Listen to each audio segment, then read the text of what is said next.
Welcome to the Unlock Your Block podcast, career empowerment with me, Robin Cartwright. Join me as I empower you to shine in your career, to up-level your life, and to go after your dreams. Let's talk. All right, welcome to the podcast today. We are at the Unlock Your Block podcast with me, Robin Cartwright, and we're here today to talk to my fantastic guest, and that is Dr. Angela Justice. So without further ado, I'm going to introduce her. Dr. Angela Justice is an award-winning C-suite executive, advisor, and coach with a unique blend of expertise and an interesting career path. Most recently, Angela was the Chief People Officer, one of my favorite people, and the head of medical affairs at TCR Therapeutics, a cell therapy company focused on curing solid tumor cancers, which, that's something in my heart there. Prior to that, she was a Chief HR Officer at Surgery Partners, a leading operator of surgical facilities and ambulatory services. So before that, she was at Biogene, where she contributed to success of 5 international product launches. First as a leader in medical affairs and ultimately as Biogene's Chief Learning Officer. Currently, she runs Justice Group Advisors, an executive advisory practice for senior leaders in healthcare and life sciences. You can learn more about Dr. Angela Justice by visiting her website at justicegroupsadvisors.com. We will have that in the show notes for you folks, and I will hopefully repeat that at the end of it. But it is justicegroupsadvisors.com. And you can learn more about how to contact her, information about her. And Dr. Justice, thank you so much for being here. Really appreciate it. Today, we're going to dive into lessons learned in your career, as well as a coach. And what I thought was so unique about Dr. Angela Justice is that she has a blend of a lot of unique experiences and went into my area, which is human resources. So, one of my faves. Anyways, thank you for being here. I appreciate it. Oh, thank you, Robin. It's such an honor to be a guest on your show. Thank you. Great. I'm so excited. So tell me kind of a little bit about your progression of your career from, don't dive into 20 minutes, but just from, short to where you are today. How did you get here? Yeah, good question. So it's been a bit of I don't know, almost a winding path, I would say. I started out actually thinking I was going to be an academic. So I got my PhD in neuroscience at the University of Chicago and realized in the course of doing my work there that staying in academia wasn't for me. I wanted to do something a bit different, something where I was able to see the impact a bit more immediately and on a bit more people. So I went to McKinsey and was a management consultant for a time, which I really viewed as my crash course in business, right? Coming from a science background. If I wanted to do something in the business world, I figured I'd better learn something about business, and really had a great opportunity to learn from the best at McKinsey. From there, I went to work for one of my clients, which was a patient advocacy group called the National Multiple Sclerosis Society. And that was an incredible opportunity. It really gave me a chance to merge so many things that I love: science, neuroscience in particular, business, and impact. So I was able to really do some cool things, work with some amazing people and companies. And one of those companies that I worked closely with was a biotech company called EMD Serono. And I ended up going there and worked in their medical affairs department. I was the medical science liaison, which, again, phenomenal opportunity to have just tremendous impact, learn a lot, and have a lot of fun doing work that I thought really mattered and made a difference in the world. And that was really the first entree I had into biotech, which is where I've spent the majority of my career. As you mentioned, I worked at Biogen. I was in their medical affairs department first brought in to build their medical training organization as they prepared to launch a number of products across a number of therapeutic areas globally, and ultimately ended up as their chief learning officer, which That was must have been fun. oh, it was so much fun. It was an incredible experience. I got to work with just the best of the best, and really drive tremendous impact and value. I absolutely loved it. It was the highlight of my career. And then, I mean, you were going to fast forward here, your most recent position of chief HR officer. So you went from learning and then you got into HR, and Mhm. now you're doing coaching, as I understand it. hmm Yeah. Yeah. So, I really didn't know a lot about HR in the early days of my career. Kind of wish I would have known more sooner because as it turns out, it's really that sweet spot that just marries so many things that I'm Yeah. passionate about and so many things I think where I have a unique edge that helps me be really impactful. So I was the chief HR officer at a company called Surgery Partners. And then from there, I went on to become the chief people officer. So, really just a title variant almost of the same role for a small biotech company called TCR Squared Therapeutics. That was my most recent role. Again, like complete career highlight. I absolutely loved that role, that company, the team that we built there. It was just an incredible, incredible experience. And then we recently merged with another company, a larger cell therapy player, and that gave me an opportunity to branch out and do something new. And so I founded my practice, Justice Group Advisors, where I do executive advisory and coaching for senior leaders in the healthcare and biotech space. That is fantastic. So tell me a little bit about, let's talk about the good, the bad, the ugly, that kind of thing. Let's start with good because that's always the easiest to talk about and the most fun. So if you think about your career from when, you really got started with your trajectory, because we all start our careers and we're working with women here on this podcast that are moving their careers to the next level. So when you started that out, what were the good points? And if you look back on it and you say, okay, this was the good, this was the good, because I can look back on mine and say, I had some great mentors along the way that were fantastic, that really helped me. I also had some coaches. I mean, I had coaches, and back then they weren't really coaches as much as it wasn't a big coaching industry at the time, but I worked in the outplacement. So I had leverage to work with some career coaches, and I was lucky in that I had that. Tell me a little bit about yours. Yeah, that's such a great question. And, it really does take some of those early experiences are formative, right? And having great leaders, great mentors, access to coaches can make a world of difference in someone's career trajectory.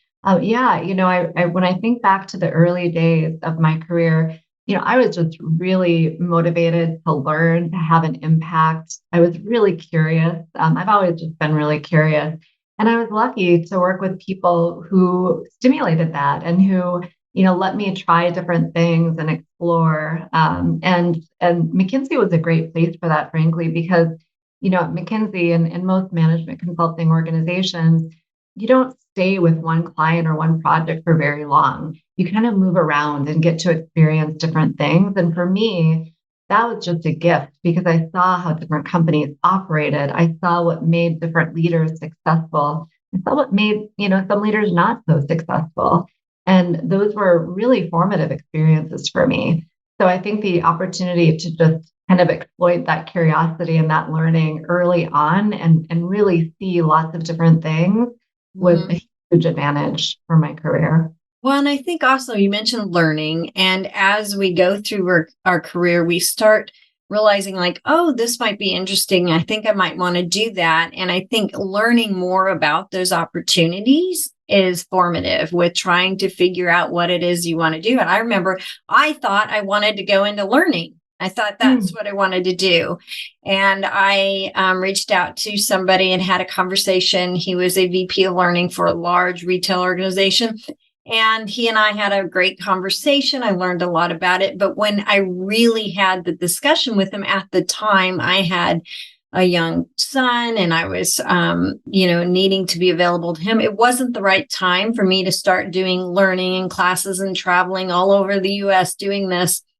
But it was great. I learned so much. And without that, I would have been spinning my wheels looking for a job I wasn't ready to take on. Yeah. Well, you raised something really important there. Learning about different opportunities and really learning from people who tell you the good, the bad, and the ugly, right? Is Right. so critical. And just think if you would have gone into a learning role and not known that it Oh, required a lot of travel, not known that it was going to be, really difficult for you to manage that and have a lifestyle that you wanted to lead, you probably would have been miserable. I mean, it would have right. been really challenging. Very challenging. Yeah. So that's one thing I always work with my clients on is really, investigate, research, make sure you Yeah. understand what it is you're getting yourself into, because you may get yourself into something that's not the right situation for you at this time. Doesn't mean it isn't good for you later, but at this time. Yeah. Yeah. So Well, that's, and, I think that that speaks too to just knowing what questions to ask, right? So a yep. lot of people like to tell you the good, right? The good is easy. The good Oh, is great. yeah. But to ask the questions about what it's really like what are the challenging parts of this job? What do you love? But what's challenging? What's hard? What might be a deterrent? I think that's Right. important. I'm not sure everybody thinks to ask those questions all the time. And most people, that's not what they volunteer for stuff. They volunteer the Right. good. Right, exactly. It's just like, if you travel somewhere, I always ask people, "Oh, what do you think of the place? What did you like? What did you not like? What did you do before I ever go?" Because the last thing I want to do is go buy airfare, get a hotel, pay for a Yeah. rental car, and then I end up hating my trip. So it's the same thing when you're researching up leveling your career. So let's dive Right. into a little bit more fun, the Mm. bad. The bad. Because Yeah. I know that I've run into the bad a couple times where I've taken on roles that just weren't really my wheelhouse. And I've had to, I was successful and I made them work, but I really then had to navigate back to my wheelhouse. So what about you? What has been your bad in your struggles Mhm. of your career? Yeah. Yeah, it's a great question. I luckily I've been pretty fortunate in my career and I've like you said, I've made everything work. I've been able to be successful in all of the roles I've had. But I'll go back to McKinsey because that was a really challenging role. Seminal. One of the best career moves that I made for sure, but it was tough. I came from a PhD program, right? So studying, learning, teaching, doing research, but very academic, right? Into this really fast-paced, tough world of management consulting. I knew nothing about business. I mean, I really didn't. I knew a lot about science. I knew very little about business. And then, frankly, I approached business as a scientist. And what that meant for me is I had to study, study, study. I mean, just to get to like Oh yeah. baseline competency, I was doing so much more work, I'm sure, than most people that came in with an MBA, right? They came in with that basic business knowledge. I had to learn on the job. And so I was trying to Yep. learn, do, and try to not look like a fool in front of my team or clients. And I remember it being a grind. I was working Yeah. really long hours. I was traveling a lot. It was great. I loved it. I learned so much. And for me, that's always incredibly motivating. But boy, there's a time and a place in your life to do that and a time and a place not to. And I couldn't do it today. I Yeah. definitely couldn't. It was And tough, really yeah, and tough. it's funny. You mentioned it was challenging and you had to learn a lot. And I've had those roles where I took on a role that was more compensation, more benefits related than I wanted it to be. And I'm not an expertise in benefits. So that was very difficult for me to learn. And yeah, every night reading up on things, taking classes on the weekends, trying to get up to speed with stuff. But at the same time, even though it's challenging and it can be considered bad or frustrating. I don't ever think anything's really bad. It's a huge growth, right? You grow Yeah. so much in those roles. Oh, that's absolutely right. I mean, I think any time where I've had to really just double down and dig in and put in the extra time and work even harder than normal, those are the times when I look back and I say, wow, that really accelerated my career. Like putting in that time, doing that work, going through some of those hardships, that was an accelerant to my career and absolutely critical in getting me to where I am today. Yeah. So challenges are good. I mean, I really believe that, being challenged in a job is important. And I think that's part of the issue with a lot of individuals who want to uplevel their careers. They're excited about the opportunity of the challenge, but they're scared at the same time. Yeah. So they get an opportunity. They think they want the opportunity. They talk to everybody about it. They do all the steps for it, but then they don't quite jump in. So what advice do you have for those who are looking at an intense, challenging opportunity and not 100% sure they're ready to do that? Yeah. Well, I don't know, perhaps as a consultant, I would say probably you need to build a framework and have some criteria to make a decision, right? So I always like to advise people to make a decision matrix and think about what are the criteria that matter, right? In terms of making the decision and how would you weight those criteria in terms of relative importance? And then go through the work of putting numbers, to the different criteria and the different decision points and taking as much of an objective view and look on the situation as you can. And I think it's a matter of being really honest about what matters. And frankly, there's nothing wrong with saying, gosh, it really matters to me that I'm home every day by X time, or that I'm not traveling, or that I'm able to take my weekends off. If those are criteria that matter, they Yep. matter. And you need to be really honest about those. I think sometimes where people maybe make some mistakes that are trip up is when they're not completely honest with themselves about what really matters. Yeah. No, and I think figuring out your priorities is really important. Like you say, Yeah. decision framework. I do the same thing with my clients. Let's figure out your priorities, where you are in life. Is all this something you can take on? Like the job with the learning, I couldn't do it because it had too much training Yeah. and it was all over the place. And I had a young son. And yeah, I mean, and not to say now I'm doing lots of training, which is great. But yeah, you have to kind of look at where you are in your life at that Mm. time. So yeah, I definitely think making your priorities known, your decisions, working on a decision matrix, great idea. Yeah. So then you landed after all this, you went into coaching. How has that been for you? It's fantastic. I mean, I'm absolutely having just the time of my life. And, it's pretty early in terms of my practice as an executive advisor and coach. But of course, I've been doing executive coaching for many, many years. I would say I've had a coaching kind of approach to management for my entire career. Hmm. But doing this now as a profession, doing this, as like what I do day to day, it's just incredibly rewarding because you can make such a difference in relatively like little time with some people, right? It's just such a rewarding opportunity to be able to help leaders grow and thrive and help teams really come together to solve big problems and get results. And for me, again, I love, the opportunity to kind of dabble with different companies and learn different things. So it satisfies my innate curiosity of learning, because I'm learning every day about different companies and industries and clients and teams and challenges.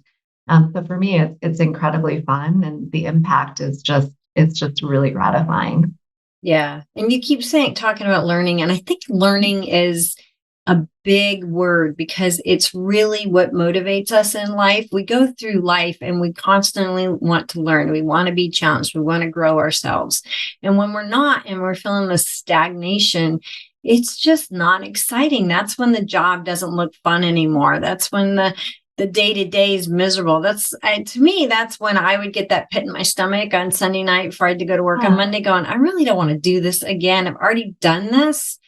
And I think a lot of times companies don't look at their employees in depth enough to figure out, okay, this person's stagnant. They've kind of hit their platform. There's nothing else going in this career to grow them. And that's where those in HR, we all talk about the career development ladder. And I think a lot of companies just don't put enough emphasis in there with their managers. They might do it on the HR side, but it's working with the managers and the employees to help them understand that just because you're stagnant does not mean it's the end of the road for you, right? Mm-hmm. Yeah. Yeah. No, you're so right. I mean, I a couple of thoughts on that kind of came to mind as you were talking. One, I absolutely believe that managers are critical. Like I tell people all the time, and what I've always done as the chief HR officer is really invest in those frontline managers. Managers are the force multipliers. You invest in them just a little bit and you get massive results. I mean, that's your point of leverage by far. So managers really matter. Absolutely the first place to target, I think, for most organizations. And then the other thought that occurred to me is that of owning your career, right? I think while it's great for companies to provide resources and guidance and really encourage people to grow and learn, at the end of the day, it's up to every individual to own their own career and take Right. charge of that journey. So yeah, I think both of those points that you mentioned are critically important. Right. And I think those who really grow to the top of their career, like you, like me, who really accelerated themselves, really took on that challenge of owning your career. Because I remember, oh my gosh, this must have been 20 years ago when I was early into my career. And I sat there thinking, well, why can't I get this promotion? Why aren't I moving forward? And I remember a mentor at that time saying, well, does anybody know you're interested? Right. Oh, Yeah. I don't know. I magically just thought everybody would know I was ready and I wanted the promotion, but Right. nobody knew. No, no. I mean that, and I think that's such a common situation. I think a lot of people think, gosh, if they just do great work, it's Yep. going to be recognized and rewarded. Yep. You Right. are recognized, but not that way. Yeah, and at the end of the day, you have to be your own advocate. You have to not only do the good work and really, of course, you have to deliver, but you also have to let people know what your aspirations are and let them help you. Right. And I don't just mean let them help you get promoted, but let them help you learn and grow and develop. It really does take some self-advocacy. That's great. Well, this has been fantastic. I really enjoyed chatting with you. What would you like to give to our listeners? What advice would you give? And before we get to that, I just want to add a note that in your business, when you talk about coaching, she is constantly coaching individuals and has done that throughout her career. But now it's a little more exciting that you get to see the rewards a little faster with your clients. And I think, that is working with them to advocate for their careers and help their employees advocate as well. So thank you and kudos for doing that. I'm so excited. But what would you like to give our advice or nuggets to our listeners that are listening here today? Oh, such a good question. I think one of the bits of advice that I tend to say a lot, like I find myself sharing this advice with a lot of people, and a lot of people cite it back to me and say this advice really helped them. And it's just like a little phrase, which is be the buyer, not the seller. And what I mean by that is every individual, again, really needs to take an active self-advocating role in their career. And it Mhm. means being really intentional about what you're looking for and how you're evaluating opportunities. Be they internally at your company today or externally. It's really thinking hard about what you want, what you need, and evaluating the ways that you can get there in a way that's proactive as opposed to reactive. Right. Exactly. Exactly. I think far too many people do the reactive because they've already gotten to that point where they're frustrated. And if you do it before you kind of get that gut feeling that you want more, start making a plan, put your action together, work with a mentor, a coach. Yeah, Go absolutely. shopping, be the buyer, right? Not Right. just the buyer. Exactly. Yeah. Exactly. So thank you so much for being here. And do you have any little tidbits for our listeners about your business and organization? Oh gosh. Well, one thing that's kind of exciting. Hopefully by the time this airs, it'll actually be out. But I just wrote a book It's a workbook and guide to help people get their company to pay for executive coaching. So it's really a guidebook to build a business case that will get funded. It's full of That all insider tips and tricks and templates. Like the decision matrix, I have a decision matrix template in there and walk people through exactly how to build it. But the goal is to help people, again, build a business case that will actually get funded to get their company to invest in their coaching and thus their development. And I believe so heartedly that more companies should help their employees in every way possible. They have all these university programs, but they don't really work with, and they have the programs on benefits to help employees with therapy, but you don't have programs to help them with coaching. And coaching is so vital. Because the one thing that people don't understand about mentors is mentors are there, they've been in the position, there's somebody to ask about the job and to learn, but they're not going to keep you accountable. They're not going to move you forward. They're there just to give you advice. Whereas a coach is working with you day in, working with you, giving you homework, keeping you accountable, moving you to the next step. And really, companies should, I personally believe companies really should wrap their hands around this because it's huge. And there's coaching in all different areas: career, health, fitness, lifestyle, everything. Yeah, absolutely. Great. I'm so glad. I'm going to go buy that book. That's exciting. All right, folks. Thank you so much, Dr. Angela, for being with us today. And that is Dr. Angela Justice. And you can find her at justicegroupadvisors.com. She also has a website, a LinkedIn page. I will have all of this in the show notes, but we really appreciate you being here. And folks, I'm going to just go ask you to do the research, to get out there, to learn, investigate, and advocate for yourself, like Dr. Justice was talking about. Really advocate for yourself because you're the one who's going to make the change. Great. Thank you, Robin.